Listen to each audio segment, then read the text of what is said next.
Hello दोस्तों, आपका मेरे YouTube चैनल विद्या सामग्री में हार्दिक स्वागत है। आज मैं आपके लिए एक न्यू टॉपिक समास यानी कंपाउंड के बारे में एक नया टॉपिक लेकर आई हूँ। तो अब हम पढ़ते हैं कि कंपाउंड कहते हैं यानी समास किसे कहते हैं। समास की परिभाषा अब हम पढ़ेंगे, यानी कि कंपाउंड किसे कहते हैं। समास का अर्थ संक्षिप्तीकरण है, जब दो या दो से अधिक पदों को मिलाकर नवीन और सार्थक संक्षिप्त पद का निर्माण किया जाता है तो उस विधि को समास कहते हैं। यानी कि जब दो पद या दो पदों से ज़्यादा पदों को हम मिलाते हैं तब क्या हमें वहाँ समास कहलाता है। जैसे राजा के पुत्र के लिए हम क्या कहेंगे, राजपुत्र। क्या कहेंगे हम, राजपुत्र। और राम और कृष्ण के लिए रामकृष्ण। ऐसे में हम समासिक पद को क्या कहेंगे।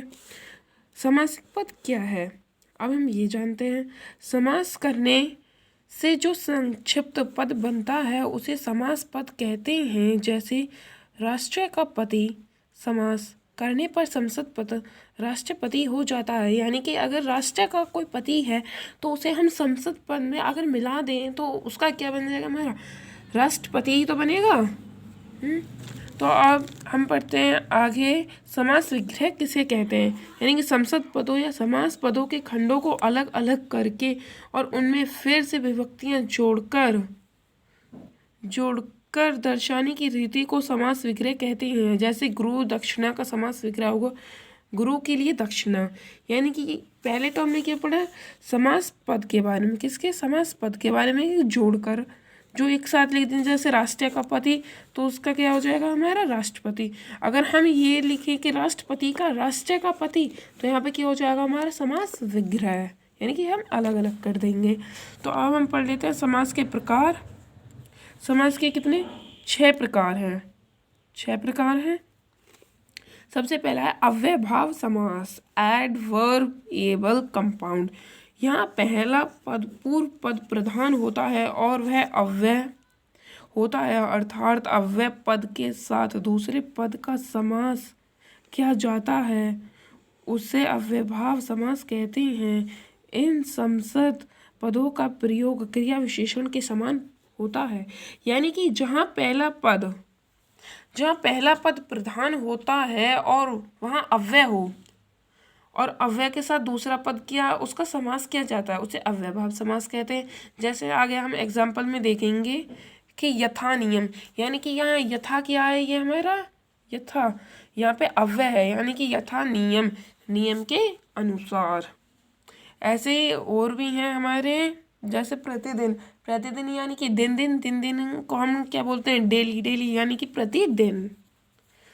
तो अब हम दूसरे को पढ़ लेते हैं कि आपने तत्पुरुष समास किसे कहते हैं।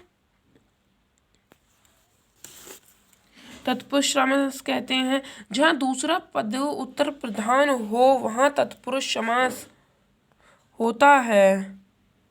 इस समास के संसद पद बनते हैं, विभक्ति चिन्ह परिसर्ग का लोप होता है। जैसे देश के लिए भक्ति का समास बनाते समय के लिए विभक्ति का लोप और संसद पद देशभक्ति बन जाता है। यानी कि यहाँ पहला यानी कि उत्तर पद जो है हमारा उत्तर पद वह क्या प्रधान होगा, वह प्रधान होगा। यानी कि जैसे कि आप देख सकते हैं, जैसे देश के लिए भक्ति, ये क्या है, हमारा प्रधान है। ये पूर्व पद हो गया हमारा, ये उत्तर पद है, ये प्रधान है हमारा और देश। तो यहाँ पे इसके लिए देश के लिए भक्ति क्या हो जाएगा, हमारा देश भक्ति। अब तीसरे नंबर पे हमारा क्या है, कर्मधारय समास। यहाँ पूर्व पद विशेषण और उत्तर पद विशेष्य अथवा पहला पद उपमान होता है और दूसरे पद पर उपमेय होता है, वहाँ कर्मधारय समास होता है। यानी कि जहाँ पूर्व पद विशेषण हो, उत्तर पद विशेष्य हो अथवा पहला पद उपमान हो, वहाँ दूसरा पद क्या होता है, उपमेय होता है। वहाँ कौन सा हमारा कर्मधारय समास होगा। जैसे महादेव महान है जो देव, वो कौन से देव हैं, जो महान है हमारे देव वो है महादेव। जैसे नीलकंठ, नीला है जिसका कंठ, यानी कि नीला है जो कंठ, नीलाकंठ किसका है, नीलाकंठ भी शिव जी महाराज का है। और जैसे हम चौथे नंबर का समास पढ़ते हैं द्विविक्रम समास। इसमें पहला पद पूर्व पद संख्यावाचक विशेषण होता है। इससे समूह का बोध होता है, यानी कि इसमें संख्यावाचक, इसमें संख्या आती है। पूर्व पद पे कितने, मतलब कि जो पहला पद है उस पर ही हमारी क्या संख्या आ जाएगी। जैसे यहाँ देख लेते हैं तिरंगा, यानी कि 3 संख्या आ गई है ना, 3 रंगों का समूह। आपने देखा होगा तिरंगे में हमारे 3 रंग हैं, तो क्या 3 यहाँ पे पहला संख्या आ रहा है, तो इसलिए यहाँ पे क्या है हमारा द्विविक्रम समास है, क्योंकि द्विविक्रम समास में ही पहले पद पर संख्या आती है। तो जैसे ही चौराहा यानी कि 4 राहों का समूह, त्रिलोकी 3 लोग, यहाँ सब में हमारा क्या आ रहा है, संख्या आ रही है। 5वें नंबर पे क्या है हमारा द्वंद्व समास, यानी कि इसमें दोनों पद प्रधान होते हैं तथा विग्रह करते समय दोनों पदों के बीच और तथा अथवा का प्रयोग होता है, यानी कि इसमें दोनों पद जो हैं वो प्रधान ही होंगे। जैसे ये पद है ये भी प्रधान है और ये पद है वो भी प्रधान होगा, लेकिन अलग करते समय इनके बीच आ जाएगा या तो अथवा आएगा तथा आएगा या फिर और आएगा। जैसे राजा ये विग्रह का चिन्ह है और रंग, यानी कि इसे क्या कहेंगे हम, राजा और रंग को। अब आगे हम पढ़ लेते हैं बहुव्रीहि समास। बहुव्रीहि समास किसे कहते हैं? इसमें दोनों पदों के किसी भी प्रधानता नहीं होती है। दोनों पद, पूर्व पद और उत्तर पद मिलकर किसी भी तीसरे पद की ओर संकेत करते हैं, यानी कि इसमें कोई भी प्रधानता नहीं होती है।